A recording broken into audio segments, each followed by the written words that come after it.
Kung mahilig ka sa pipino, para sa iyo ang video na ito. Dahil for today's recipe ay gagawa tayo ng isang napakasarap at napaka-healthy na pipino salad. Sa recipe na ito ay gagamit tayo ng 2 pipino.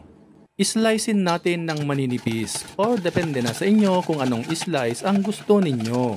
Kung wala kayong slicer, kutsilyo to the rescue. Pero mas maganda kasi kapag pantay-pantay ang pagkakahiwa. Pero di naman po yan required. For the presentation lang ba? Charot! Isunod naman nating i-slice ang sibuyas. Sa inyo mga kanoypi, ano pa ang masarap gawin sa pipino? Paki-comment nyo nga at kung saang lugar kayo nanonood para alam namin kung saang lugar nakaabot ang video na ito. Pagkatapos nating mag-slice, ilagay na natin ang nahiwang pipino at sibuyas sa isang mixing bowl. Lagyan din natin ito ng onion leaves.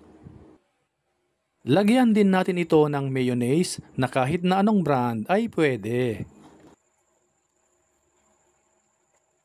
Maglalagay rin tayo dito ng Greek yogurt. Bale 2 ang gagamitin natin dito.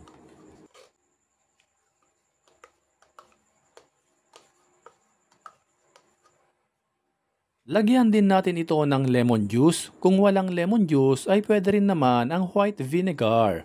Lagyan din natin ng kaunting asin, ground black pepper, at white sugar. At haluin ito ng maigi hanggang maging well combined.